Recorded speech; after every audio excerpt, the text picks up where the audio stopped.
Hello, Kim. Hello, and welcome back to Manibil. And thank you for all the fine comments I get on my videos. I really appreciate. Though I can feel sometimes that there's sort of an underlying agenda that some of you might arrive from, down from Essentia Foundation or videos by Bernardo Kastrup, and you're sort of disciples of his philosophy and so on, and you want to sort of challenge me, maybe potentially shutting me up. But it's fine. I mean, we are all in this together in some way or another. At least our approach to life, which is from a philosophical point of view, right? So I guess the swords have to come out sometimes, and you have to fight it out to some degree if you get my drift. And I don't want it to sound sort of all sorts of bombastic or anything like that. But I'm fine with whatever comments you have, and I'll try to answer questions and so on. No problem. Though if it's very elaborate, a few of you have asked, dozens of questions and follow-up questions and presenting your own philosophy, then I would appreciate if you would sort of, rather than doing that, invite me on your show and let's take a full debate there. If you're really that interested in philosophy and my philosophy in particular, let's do the whole shebang, right? Not just trying to communicate over a slightly cumbersome structure in a comment section under my video, right? So I urge you to, and I'm going to be as nice as and approachable as I can possibly be, right? I'm actually a very decent guy, right? Just ask my children; they don't find me, what's the term, up in arms, sort of, right? I'm very calm in ordinary day, right? It's just when I'm doing philosophy, I'm very passionate, right? And I'm not trying to excuse myself or anything. If I'm angry, okay, so be it. Then I'm angry, right? I it's it's a part of the spectrum of my existence that one of my emotions is anger. So why would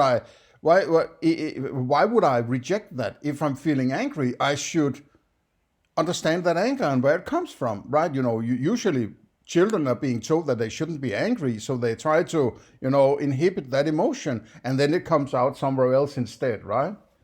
Then they're going to beat up their children or whatever, right?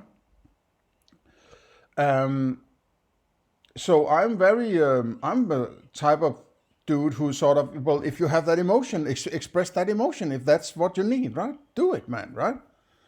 And but it's not the end of the story, right? It might be necessary to sort of check up on, okay, what is it about this that makes me angry or that makes me passionate or whatever term, right? So you dig a little deeper in it rather than to say, okay, I got some steam off, right? And that's not, productive in my opinion, right? But I'm open for any kind of, if you want to set up a discussion or a debate with me in it, give me a shout, right? A possible links below if you want to contact me, or you can go to Twitter also, I think, or other channels, or give me a comment in below a video or anything like that, right? Okay. Now it's entering into part three of the Idealism course by Bernardo Kastrup on the Keto Academy. And it heads up, the third part is, well, the first part was an introduction. The second part was, you got everything wrong and I'm right, kind of thing, right? There's something wrong with your understanding of your perception. And the third is apparently there's somebody who doesn't do it right, right? I'm not sure I like that, right? Well, I'm pretty sure I don't like it. I'm actually quite sure I don't like it, because what you're doing in this kind of presentation of a philosophy is to bring in somebody else, as I pointed out several times before, right?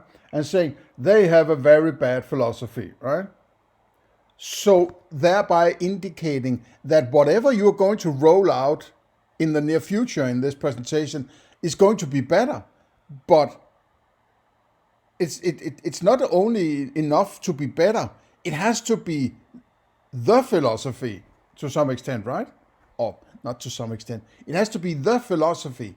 It has to stand alone. It shouldn't be compared with something else, right?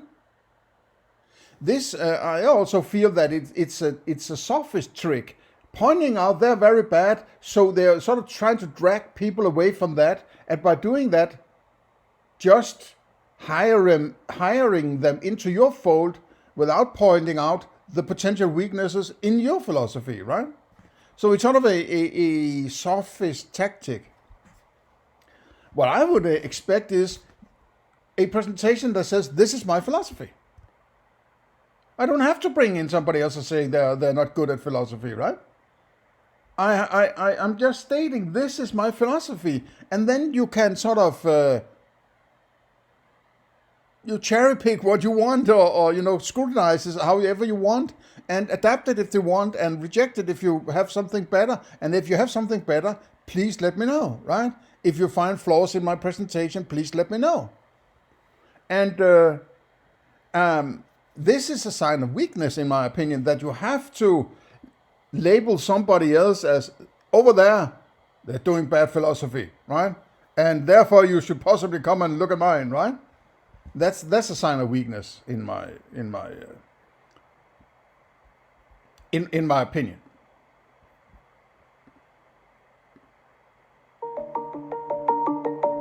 Now, before we jump, and what are those weird qualia there? These sound qualia. What are those? I don't understand what they're doing. What are they? Why are they necessary? And so on. Are they trying to manipulate my mind using qualia? What's going on, right? Into what is the world then? Let's review the main. What is the world then? What? The start of part 2 was about perception versus reality, and he's not using the term reality. He's using the term world, and I suppose that it's the same thing he's talking about, just using a different term, right?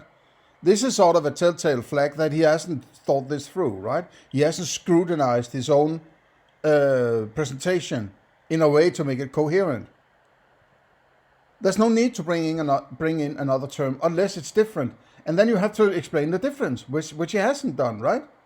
And if there's no difference, why is he using two different terms then? He hasn't explained that either, right? That's amateurish, in my opinion, right? And I have to have my red flags up, right? To say, okay, there's something I have to be cautious with this dude, right? He might bring in words, whatever he needed to do whatever he sees fit, right? Extreme world view of our culture, materialism or physicalism. I'll keep on using the word materialism. First, let's understand what it is in philosophical terms, strictly. Let's understand what it is, what it means, what the implications are. Materialism is the view that the world out there, beyond our minds. And I want to point out, if you haven't listened to the prior parts, that he has not stated how he gets to say that there is an outside world. I'm not saying you can't do that, but he hasn't stated how he does it. He just pretends that it's given to him, that there is something outside his experiences, right? Now, as I've clarified, or if you go listen to my recent video called something like The Structure of My Metaphysics, when I present my structure, nowhere in that do I suddenly arrive at, and therefore there is an outside. Right? When I'm presenting this structure, at no point does it say sort of, and therefore the idea of the outside must arrive from this whatever, right? Something like that. Never, nowhere. Not at all. Right? But he sits there pretending just by using language and appealing to it, that it sort of just follows somehow, without any clarification of why it's so clear to him and why it follows and so on, right?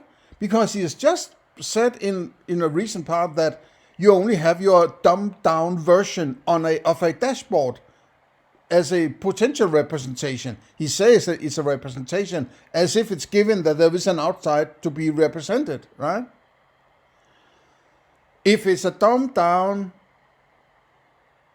inside version that you only ever had access to, how could you possibly from that, how if you have only lived in that world, right? How could you possibly deduce from it that there is an outside? Because what you're deducing from is nothing like that potential outside, right? And the most fundamental question is, why are you thinking there is an outside at the first place, right? As I pointed out in the recent, or in the prior video, I think that when you realize there's something wrong with materialism, it's like materialists say, yeah, there's an elephant out there, but if it's out there, it can't be an experience then, right? So how do you know it's out there if you're saying it's outside your mind? How can it, if it's outside your skull, then it's outside your brain, and therefore it's outside your mind? Something like that in a materialist argumentative structure. If you have to have it in your mind in order to have any idea of it, then it can't be outside than what you're talking about, right? So if it's outside, how do you get to that outside if it has to be inside your mind in order for you to experience it, right? And mind you, the materialists create this, differentiation between the outside and the inside, right? Just like, I would say idealists do, right?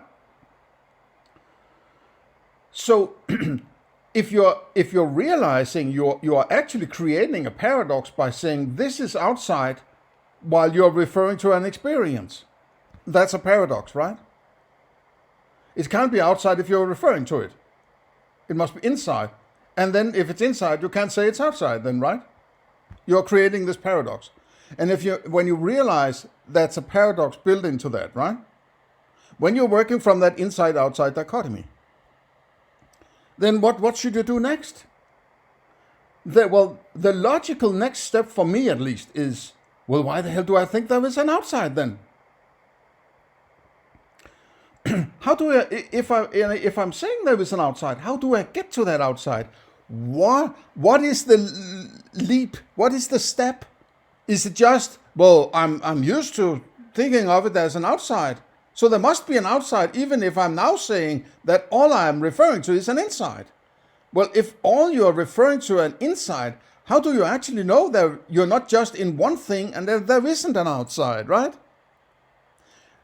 My contention, or what's the term? Contention, my argument, my thinking leads to the understanding that there's nothing about my experience that makes me able to derive that there must be an outside. I can't find it. It's nowhere.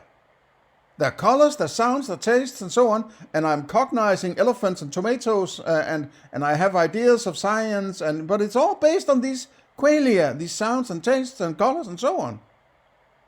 There's nothing about them that says there must be something outside. And if I'm used to treating that elephant and that tomato as something outside, well, then I'm creating that paradox, right? So how do I get to it? And do I need to get to it? And if I need to get to it, I might start thinking, why the hell do I need to get to that? Why do I need to create this outside? Am I just creating the outside, or am I sort of deducing somehow that there is an outside? Because, if you look at it, if you want to grasp about some evolutionary stance, it makes no sense to think there's something outside your experiences, right? That you have to fabulate about, okay, yeah, that's a saber-toothed tiger that I'm experiencing, but I'm interested in what the real saber-toothed tiger is, something like that. Then you would sit there in the grass and probably be eaten by that said animal, right? So it makes sense to treat it as if it's an outside. It's very rational and reasonable, in my opinion, right? Even if it is a paradox in that sense. But just because you have accustomed yourself to think that way of your experiences, right? And you have gotten so used to it that you are simply you have convinced yourself that there is an outside. That doesn't make it so, right? Just because I'm convinced there is a God doesn't make a God there, right? simply pounded my brain so many times for so long that it has become a part of my understanding of how things work, and I can't let it go. I would say, okay, so now we're going into some sort of psychology here, right? It's bordering on, when you're getting down to these levels, it's like there's something I have to do because I need it to be this way. Fine, but then just state that, right? Just state that that's how you're doing. Don't make this pretense of philosophical deduction or anything like that. State it clearly that I need to treat it as thus, as this, right? That's why I'm actually saying outright that I think the only way that I can see at this point is just state the axiom that yes, I am working from, because when you're stating the axiom, you're also talking to that outside, you could say, right? So you're sort of having a happy hour in in your philosophy, right? You are saying you're treating as an outside, and you're also communicating it to that outside. But you're also saying, I can't deduce it from my experience that there isn't an outside. But my whole being is geared on treating my experiences as an outside, or maybe if you're more correctly, idealistically saying, I'm treating my experiences as representations of an outside, right? That's how I have to work. And that's fine. That's your philosophy. You can always create your own philosophy. Be very clear about this. Nobody should tell you how you should think, right? You're always free to make your own thinking. And I think that realization is one of the last steps you take as a decent philosopher. It is, well, my philosophy is as good as anybody's, right? Why would those people or that person or that book or whatever, why would that be better than my philosophy? I don't have to come up with my own philosophy, god damn it, right? And there's also this built-in paradox in, or contradiction, or begging the question in, no, I don't have my own philosophy, I'm too stupid for that, but I can listen to some sounds, or looking at some colors I call letters, and deduce some philosophy from that can tell me how I should understand those colors and those sounds. Right? You see, it doesn't work. It's begging the question, right? So there are a lot of foundational stuff, in my opinion, to do before you can even. Yeah, I think it's about being a little strict on yourself, right? You have to let the feeling go about, I need to go in that direction. My philosophy needs to go in that direction. You are inevitably going to cherry pick your arguments in a fashion that leads you there, the confirmation bias problem, right? You have to wipe the dish clean, right? As you reduce, you have to let go of what you have reduced away, right? And then when you end up with that reduction base, ultimately, then you're going to rebuild the whole experience from that. Adding the elephants and the tomatoes and the science and whatever, right? More principles, whatever, and how they connect with that reduction base. And if you don't do that, I'm not going to trust your philosophy. Be my guest, do your philosophy as you want, as I just said. But that doesn't mean I should accept your philosophy, because I have my own philosophy, right? So, but I will always appeal to do your own freaking philosophy, right? Don't just eat anything raw. Scrutinize it from here to eternity, right? And that doesn't mean that you should write endless amounts of comments under my videos.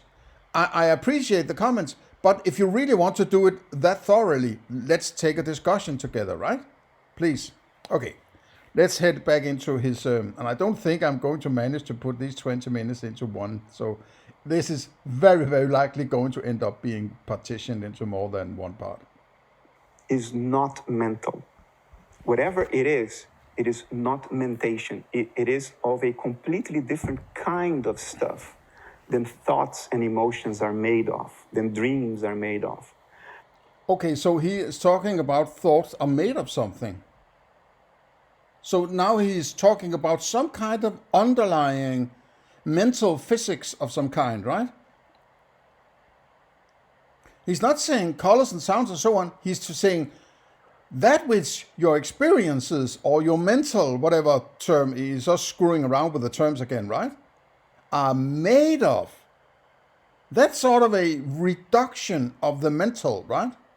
Now, I'm not against reduction, but he is talking about somebody else's philosophy and then trying to I feel like he's trying to screw it around and point out how bad it is because they're lacking this X thing in the philosophy. And then he can jump into his own philosophy and say why it's so good, right? If you have an experience, why do you need to say what is it made of? If I'm experiencing red, why do I need to fabricate what it's made of? Right? Why? I don't see the necessity. And if it's made of something, how would I get to that made of? Because I only have the sounds and the taste and the colors and so on. I can use the sound to clarify the colors, right? I can use the colors to clarify the sound, understand the sound. Because they are different, they are each in a category of its own, right? The taste, you can use taste to clarify sound, right? Because they're different, they're mutually exclusive, all of them, right? So what would he use? Would he use the sound to clarify what colors are made of? Or would he use colors to clarify what sound is made of, right? Or would he just tap into some weird abstraction and say, okay, I guess it's made of this abstraction, okiboki, that I came up with, right? Maybe I shouldn't say okiboki. That was the big world out there, right? Ikibiki. So he's sort of alluding to aspects of philosophy without clarifying sufficiently, right?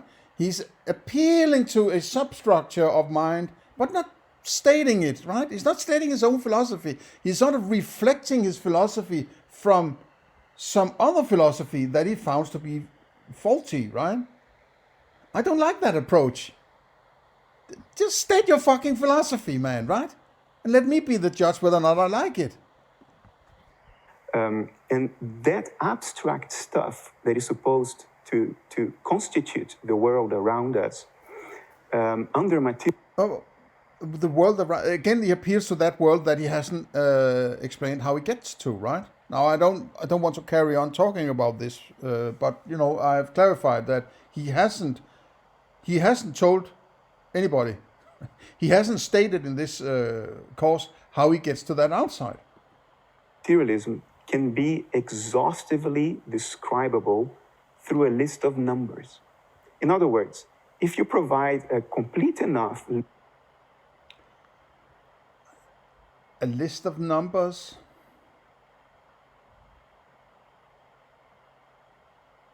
I'm not sure that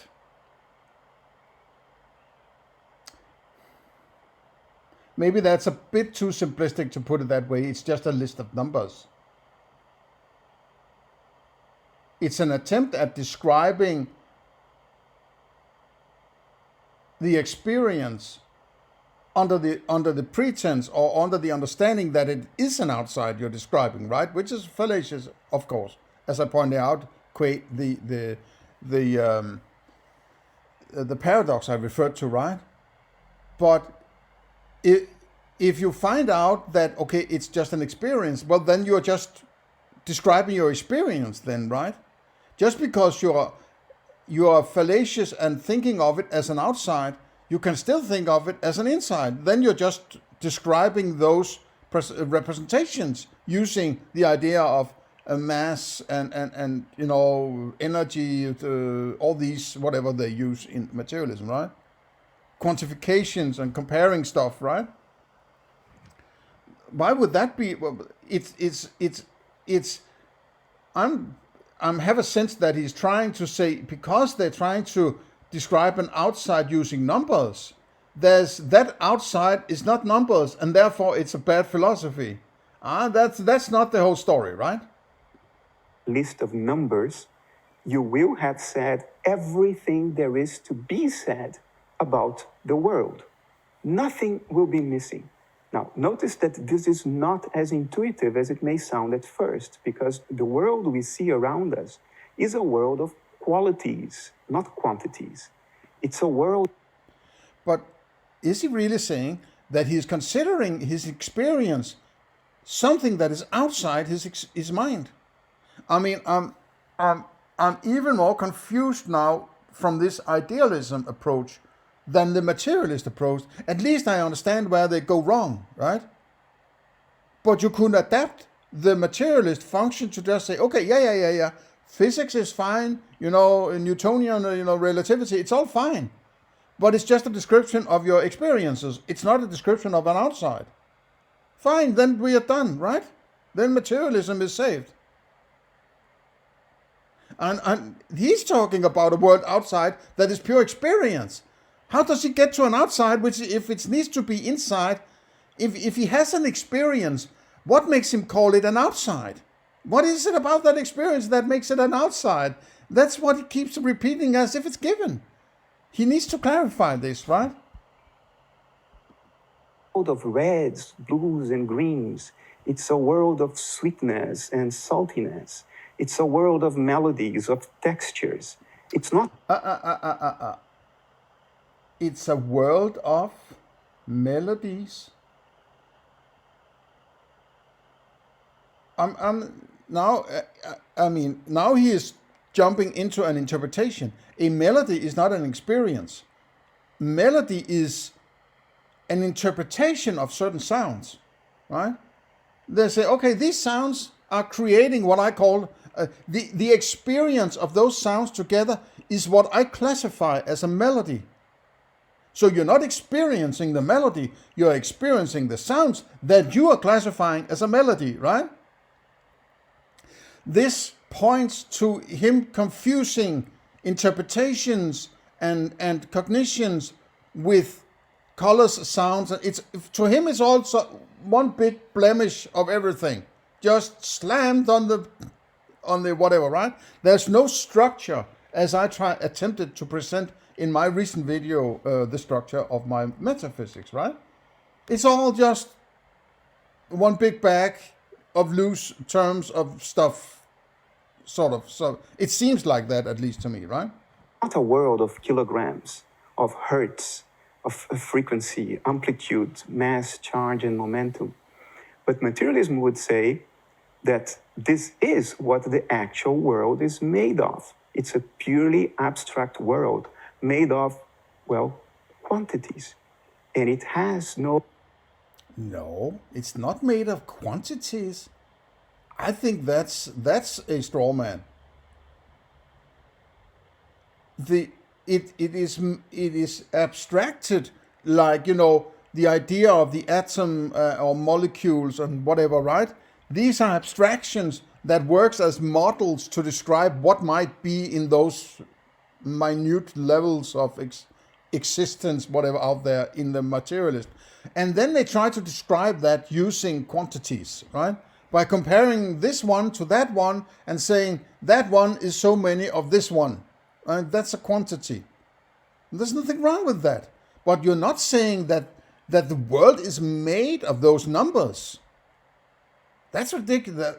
I don't think, I am educated in the natural sciences, right? I've been working in chemistry for many years and also been, working with computer programming and various. I'm good at physics, I'm good at mathematics and so on, right? I understand what it takes to do science and what it's meant. You're not just throwing a number at people, right? You're also talking about, there's also always a unit going with the number. If I say to you, go get 27, right?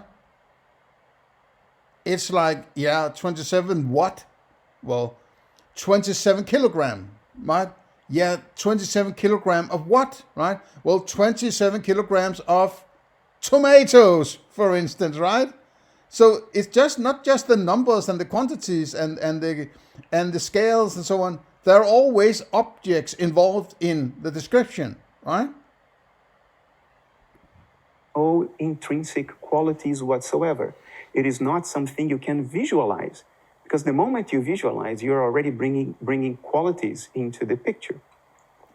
The world of materialism, the best you can do to visualize it is a world that is made of equations floating in a vacuum. And qualities under materialism are... What? Materialism is the same as saying it's equations floating in a vacuum.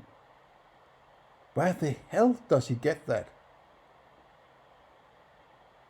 No. Materialists are usually, I think, unaware of this paradox that I pointed out, that if you're saying something is outside, how do you know it's outside? Because if you experience it, it must be on the inside of your experiences. And if it's inside, how can you say it's outside, right? This paradox. But they are still describing their experience using these kind of models and so on, and quantifying them by comparing them to each other, right? The standard meter down in Paris or whatever, made of some iridium alloy or whatever, what the hell, right? Is this object, is that which we are comparing every other object to, and therefore we quantify it using this standard object, right? So the quantification is just comparing various objects, but you need the fucking objects in order to do the comparison and create those fancy equations you're talking about, right? This is a very, very annoying, simplistic, even fallacious attempt at describing materialism in my point of view, right? I don't buy this. Are supposed to be generated. And how would you describe, how would you imagine an equation in vacuum? I mean, is it just an attempt to appeal to your emotions, to something that feels so abstract and inhuman? An equation in vacuum. That is our theory, right? That people are saying, no, I don't like that. No, because mommy needs to be there also somehow, right? Yes. So you're sort of saying, yeah, it feels very bad, this philosophy, because it's just a freaking, equation in a vacuum. Right? They're crazy, right? So come over to my philosophy. It's more humane. There's room for everybody who are crazy, right? By our brain inside our skull. The redness of an apple only exists inside your skull because it's made by your brain. How can you get to that? You are implicitly saying that only exists in your skull, apparently because you have been out there in that big thing and say there's no colors out there, right? How do you know there's not colors out there? You don't know. It's again, he's manipulating you into having this understanding of this outside, and he's appealing to, he's sort of lifting the lid of this thing and sort of peeking in and saying, I think I know what's out there and I can tell you what isn't out there, something like that, right? It's manipulative, right? It's very manipulative. Sweetness of a strawberry only exists inside your skull because it's made by your brain. The bitterness of disappointment exists only inside your skull. The shiny silvery color of the moon at night only exists inside your skull. The inner surface of your actual skull. He can't say that. He's fabulating about that realm out there, which apparently he already has some idea what is, so that he thinks they can say, there are no tastes out there are no smells out there are no colors out there, right? He can't say that.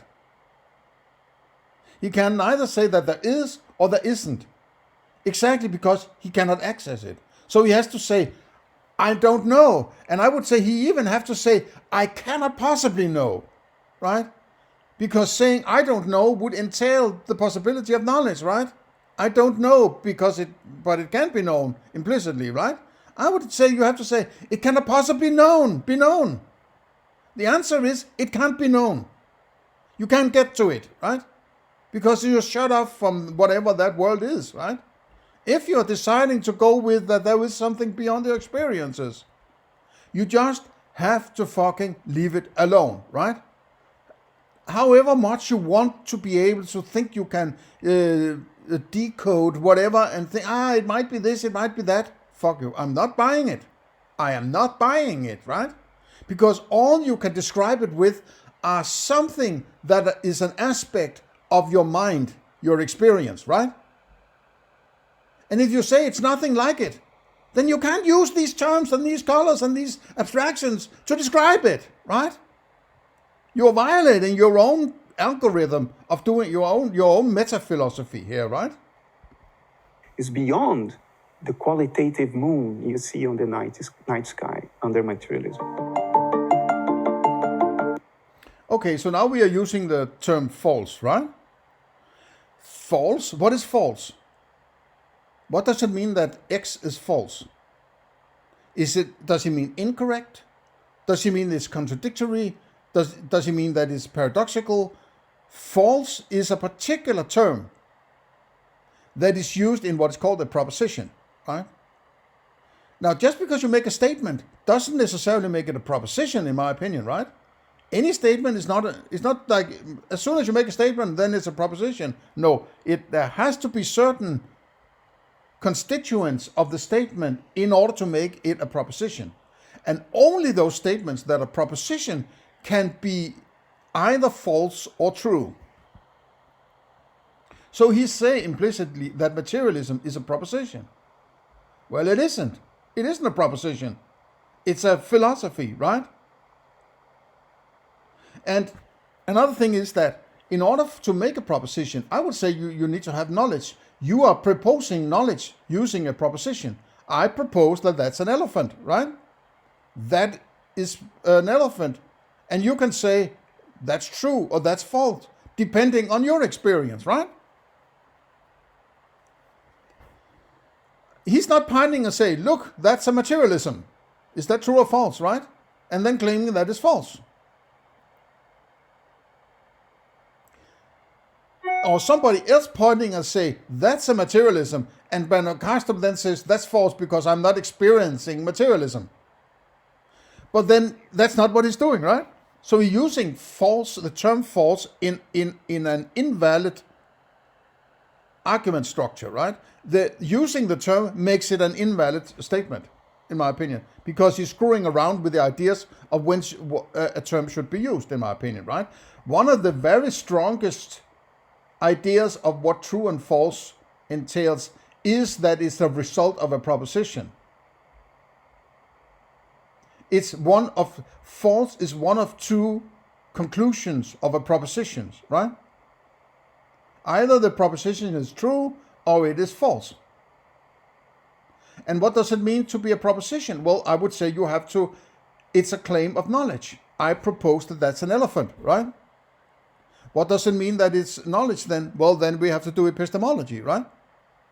In order to get to knowledge. I would say that the concept is knowledge.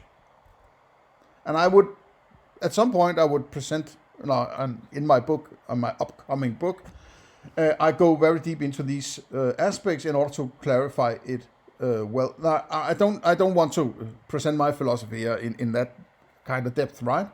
But it's just there are all sorts of things that needs to be in place in order for him to talk about false. There needs to be a settled metaphysics, a settled epistemology and a definition of knowledge, right? And then he has to make a proposition about that knowledge. Well, when he's talking about materialism, he's talking about metaphysics. So metaphysics cannot be false or true. It's a violation of the use of the terms, right? It's stupid, really. It illuminates how little he actually understands of the full scope of philosophy. Now, why is this wrong and demonstrably wrong? So now he calls it wrong, right? In the text he called it false. There is again these exchanging terms into, okay, why are you using one term and now another term, right?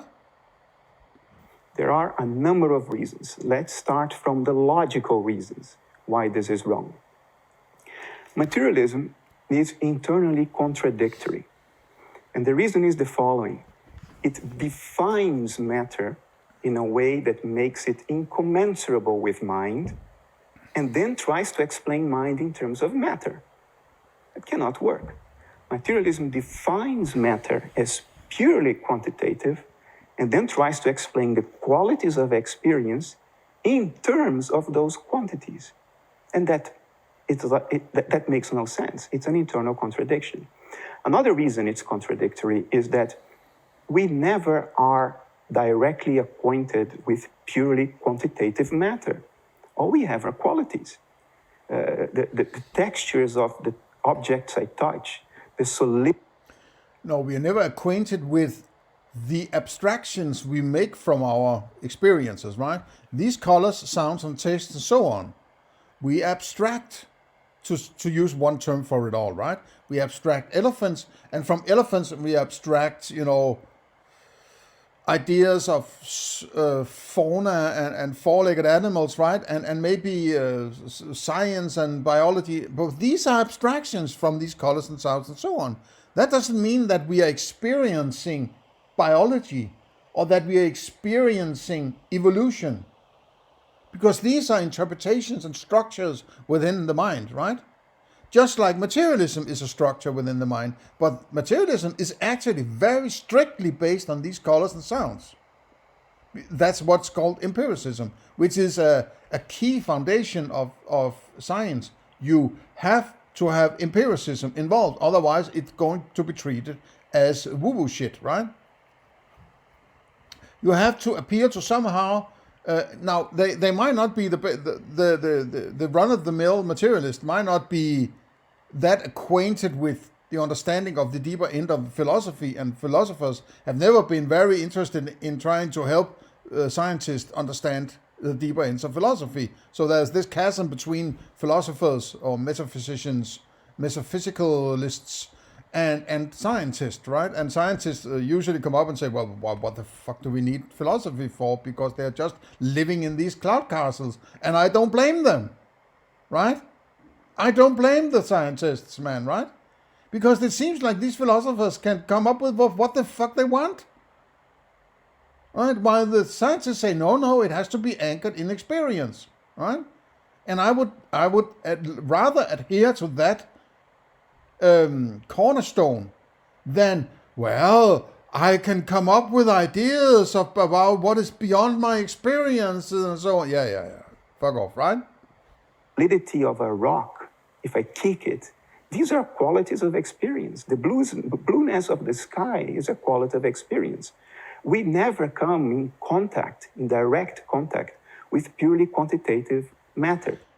I mean, honestly, it starts to sound to me like he is describing his experiences as being an outside. I mean, he keeps saying the sky out there and the trees out there and the strawberries out there. Why are they out there? Why are you calling them out there? Out where? If you're experiencing, it must be in there, right? It can't be out there. If they are a dashboard, they are particularly not out there, right? I mean, oh, man. I mean, if this is sort of the cornerstone, it's a foundational problem in materialism versus idealism. You have to be fucking clear about this, right? Otherwise, it's obviously going to be treated as woo-woo shit. Outright, right? People are going to say, okay, I can't, this is simply too confusing. You are screwing up the words, and one moment you're talking about there's only an inside, and then you talk about the outside being colors, or it seems like it sounds like it, right?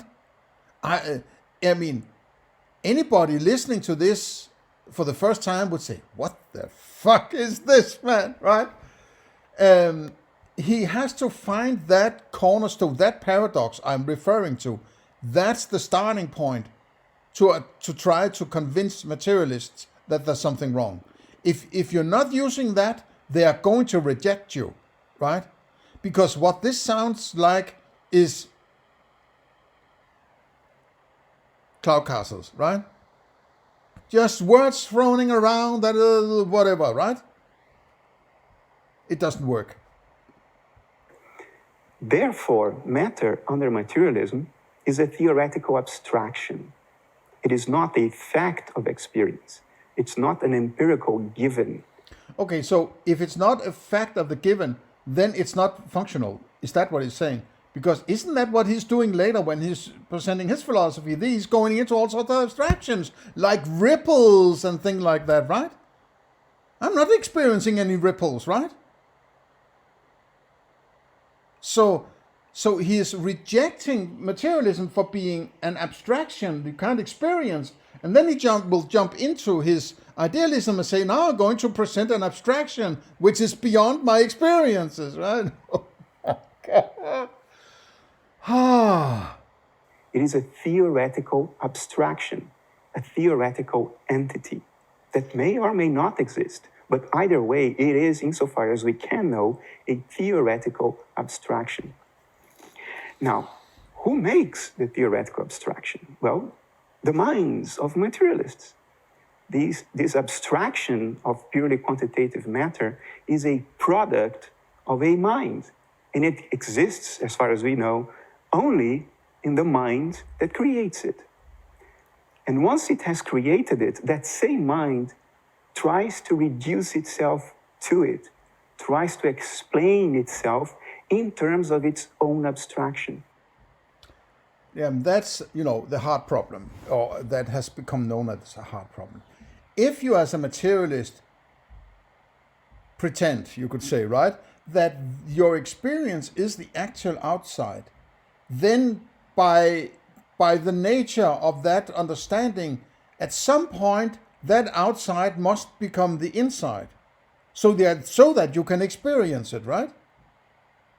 And that's where they go wrong, or that's not where they go wrong. That's where the paradox, the problem of the paradox, it's that where the paradox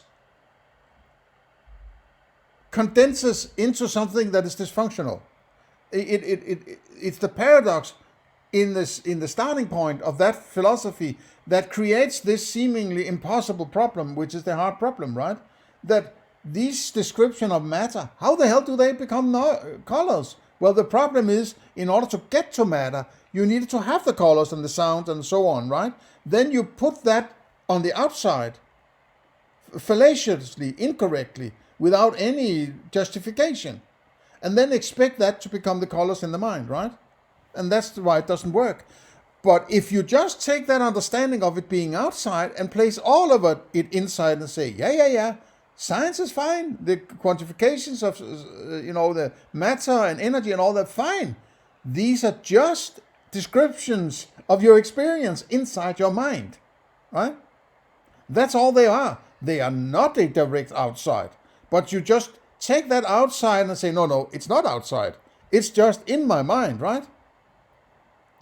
And then you have the problem that I'm referring to is, well, okay, you're not, why are you call it an inside? If all you are your experiences, why are you creating that inside-outside dichotomy? Well, you can't, basing it on that experience, right? You can't. So you have to establish it axiomatically, the saying, I cannot work with my experience unless I treat it as a representation of something outside. That's fine. So you don't have to throw materialism out with the bathwater. You just have to say, no, that experience, that is an experience, is not an outside you're describing, right? Now, here's a metaphor for you to understand what I'm trying to get across. Imagine you're a painter and you paint a self-portrait. You paint a representation of yourself on canvas. And having done that, our painter will then point at the portrait and say, I am that. I am the portrait I just painted. Well, but what about the painter then? Well, our painter would say, that he can explain himself in terms of the patterns of pigment distribution on canvas, the portrait he has just painted. Can that work? Of course not. This is like a dog chasing its own tail. It cannot work. So that's the second reason materialism doesn't work. There is a third, also a logical reason. Materialism replaces the territory with the map. When quantities arose in the early days of science, they were used as descriptions of a qualitative world, descriptions of our experience of the world.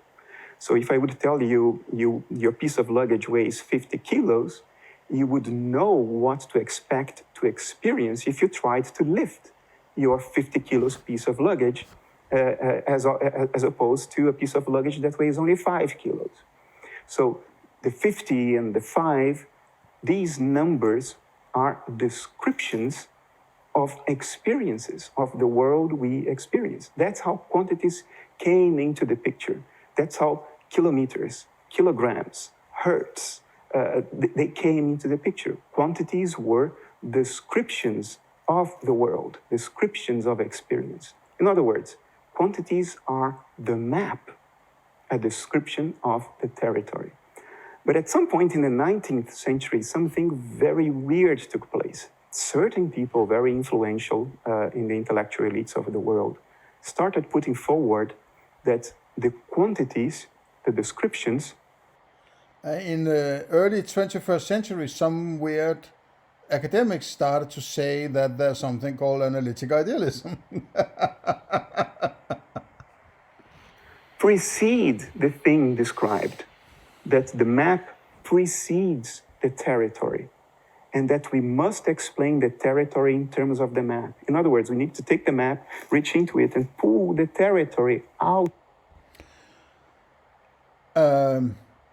Yes, but I would like to point out that I think that materialists, all or most of them at least, right, just work from this idea that is sort of built into common thinking that what you're experiencing is the actual outside. And that's what they're describing. They're not saying that. He's sort of strawmanning it a bit, I think, right? Because it's sort of common thinking. And if you haven't identified this paradox, you will be staying in the materialist thought structure, right? And describing stuff using these quantities he is referring to. And it's not like that they are trying to... They haven't argued philosophically for this. It is habitual thinking. It's not like they're sitting a lot of materialists over there and saying, we have the best philosophy, right? Because we have, quantities and so on. It's common thinking that he's sort of labeling as a movement of philosophy. I think that's a wrong, incorrect, an incorrect characterization. That was the word I was looking for. I think it's incorrect to do it that way, right? It's like there's these lumps of materialists over there, right? I think that in those who are in the common thinking group, they think of idealists as sort of slightly weird and crazy people who are talking about some realm that nobody can access, right? And I can understand why they would think that. Because the idealists say that you can't access it, right? And it's sort of, but I have the experience. My coffee, and the coffee is not a part of my body. It seems like it's outside my body, right? But that common interpretation is not based on philosophy or deduction, anything like that. It's just what you have been used to, right? And if you're just used to that and just run with it, then you don't need idealism, right? Maybe I'm getting on tangent here. I feel like I'm going on a tangent, but I feel that to get back to the beginning of this video here, right? of my presentation here, that he's trying to use these so-called materialists who hasn't realized the built-in paradox to their thinking as a group of deep thinkers who have trying to pull the territory out of the map, right? But they're wrong, and therefore, sort of, right? It's sort of a half straw man thing in order to convince you to go in the direction of an analytic idealism, which is supposedly the only other solution, right? Out of it. Now, obviously, that doesn't work. And today we give it a name. We call it the hard problem of consciousness. And we promise ourselves that although we don't have a solution to this problem, in new future versions of the map, we will be able to reach into it and pull the Yeah, but if you could just convince materialists that what they're describing is their experiences, right? It's not something outside their experiences that then needs to become their experiences in order for them to experience that outside, right? When you present it this way, it is kind of crazy, the materialist thinking, right? When you really dig into it. But you don't have to throw out the baby, right? You don't have to throw out physics and so on. It's a description of your experiences. It's a particular approach to describing it, right? That apparently has been very useful and successful and so on, right? I mean, I've used it every day, right? If I have to make a pizza, I go and look how much yeast, how many, it's in the gravitational field, and then I know how much flour I need because the earth will pull it towards the weight in this, and it shows some numbers and so on. It works, man, right? Whether or not I classify it as an outside or an inside, it still works. I still fucking need it, right? I'm not going into any avenue where you say, let's all these numbers and shit, let that be over there, right? And I don't think he does that either, right? But, and let's go into pure cloud castle mode here, right? No, please, man, right? territory out of it. Now, that is ludicrous. That is just silly because it arises from an obviously faulty line of thinking. Yes. We are not to replace the territory with the map. Quantities are descriptions. No, the territory of the map is actually the same thing they're referring to. There is no territory on the map. It's a territory map, right? There is only one thing, and that's what you're describing, right? And when you are combining it into this one thing, to stay with that analogy, you will realize that why the hell are you talking about an outside? Because all you have access to are those experiences and those descriptions of those experiences, right? So how do you get to that outside, and why would you need it, right? You can also think about that. And if you say, well, I can't get to grips on this without establishing that outside, then I would say, then you have to do it axiomatically by saying, I am working from this axiom. And not pretending that it's sort of derived from my experiences somehow, right? And if you derive it from your experiences, please state fucking clearly how you derive that from your experiences, please, right? Okay. Closing here on the 1 hour mark. Thanks for coming this far. Please share, like, and subscribe. And I would like some subscriptions, and please give me a like if you, I would like as many likes as there are views on my videos, right? And otherwise, see you in the next one.